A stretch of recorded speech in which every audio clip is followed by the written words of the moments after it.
안녕하세요. 여러분들의 데이업 금융 멘토 정인호 인사드리겠습니다. 오늘도 핵심만 쏙쏙 뽑아서 종목에 대한 내용 쉽게 풀어드리도록 하겠습니다. 오늘 같이 살펴볼 기업은 흥국화재가 되겠는데요. 이 종목 말씀드리기 앞서서 한 가지 약속 먼저 드리고 시작하겠습니다. 흥국화재 이 종목만큼은 끝까지 종목과 제가 살아있는 한 끝까지 관련된 모든 이슈들 찾아서 전달 드리도록 하겠습니다.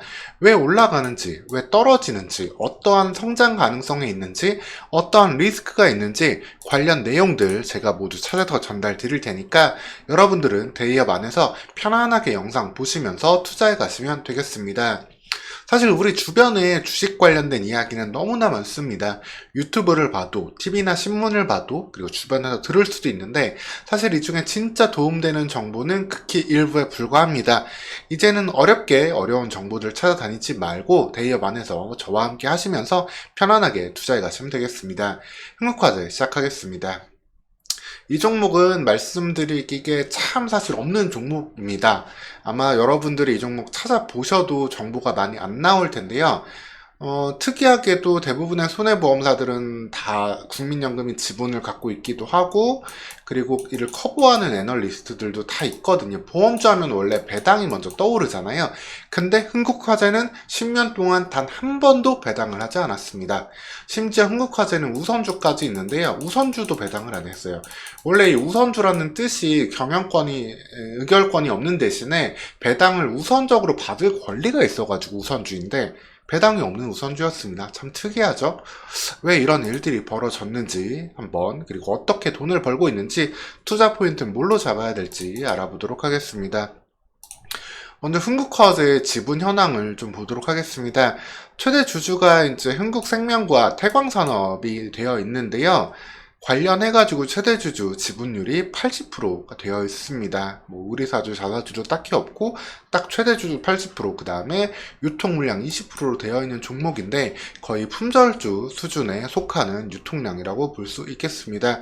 비슷하게는 미래에셋생명 같은 경우가 지분율이 이렇게 품절주로 되어 있고, 그래서 미래에셋생명은 좀 오히려 완전 자사주 편입 기대도 있는 그런 종목인데 반해서 흥국화재는 시장에서 그냥 이렇게 품절주인 상태로 좀 소외되어 있다.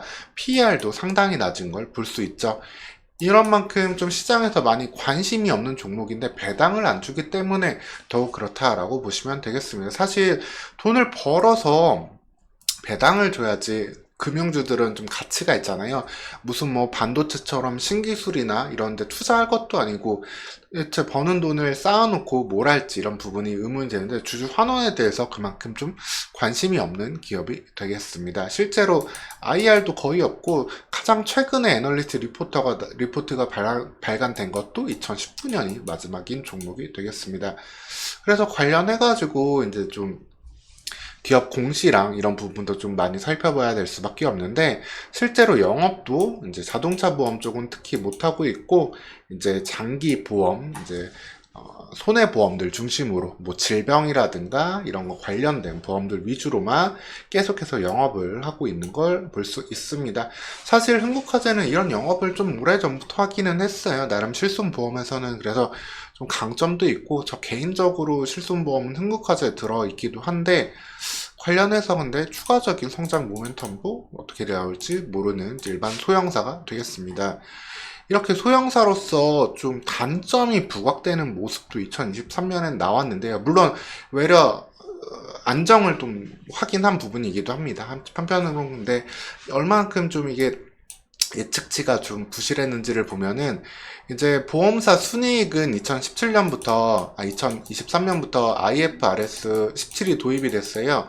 그러면서부터 회계 제도가 크게 바뀌어가지고 CSM 보험 계약 마진과 예실차라는 개념으로 이제 수익을 잡게 되는데, CSM 같은 경우에는 이제 이 보험이 얼마만큼의 가치가 있는지, 낸 보험료 그리고 보험사가 돌려줄 금액 있잖아요. 보험료 나갈 금액, 이거를 계산해가지고 CSM 가치를 올린 다음에 여기서 실제로 나간 금액을 계산을 해요. 예상과 실제의 차이라고 하는데, 이 부분이 적게 나가면 그만큼 이익으로 잡을 수 있는 거잖아요.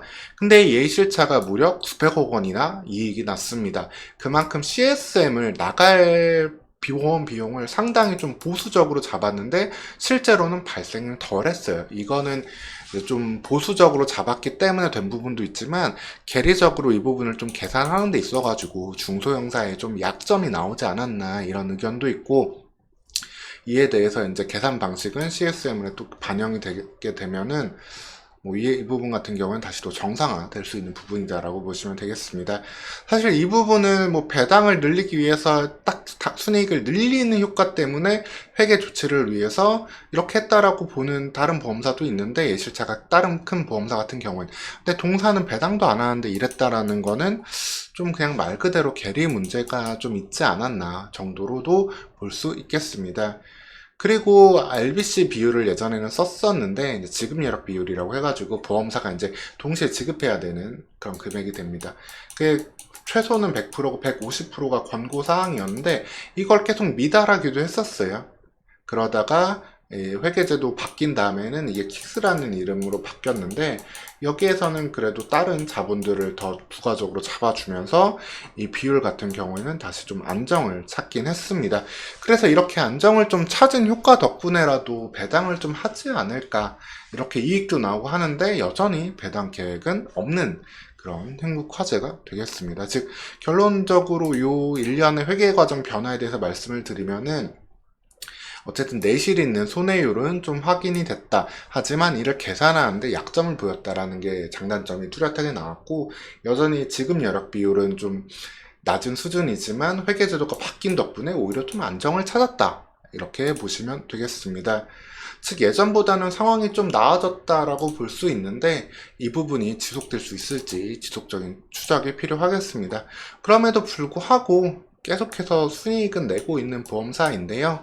계속해서 뭐 자산 운용 부분에서도 큰 리스크는 없이 가져가고 있고, 보험 매출도 장기 보험 매출 위주로 나오면서 좀 보수적으로도 운영하면서 가져가고 있기 때문에 매출은 나오지만 시장에서 평가는 못 받고 있는 기업이다라고 보시면 되겠습니다. 결론을 좀 말씀드리면은 IFRS 17 도입 이후에 보수적 가정을 통해 가지고 안정성과 실적 증가도 좀 확보를 했습니다.